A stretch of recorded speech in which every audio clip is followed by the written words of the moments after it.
আশাশুনি সরকারি কলেজে আয়োজিত আজকের এই বিদায় সংবাদ অনুষ্ঠানে উপস্থিত সকলকে সাতক্ষীরা নিউরো নার্সিং ভর্তি কোচিংয়ের পক্ষ থেকে জানাই আন্তরিক শুভেচ্ছা। আমাকে সুযোগ করে দেওয়ার জন্য আশাশুনি সরকারি কলেজ প্রশাসনকে আন্তরিক ধন্যবাদ জানাচ্ছি। আমি আসছি সাতক্ষীরা নিউরো নার্সিং ভর্তি কোচিং। আমরা একটা ফাইল সহ একটি লিফলেট দিয়েছি।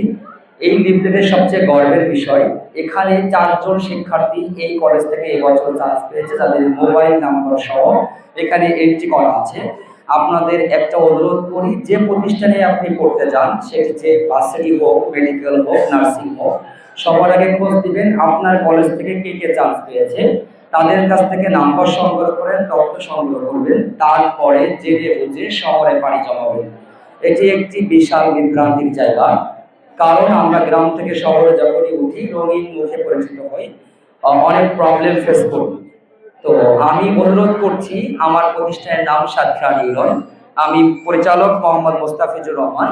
আমার এই প্রতিষ্ঠান থেকে এবছর 2025-26 শিক্ষাবর্ষে সাতক্ষীরা জেলা হতে 75 জন শিক্ষার্থীর মোবাইল নাম্বার সহ একটি লিফলেট দেওয়া আছে, যেটি কোনো একটি শিক্ষার্থী সাতক্ষীরা জেলার বাইরে নয়, সাতক্ষীরা নিউরোর বাইরে নয়, অন্য কোনো শাখা থেকে নয়, না ঢাকা থেকে না খুলনা থেকে।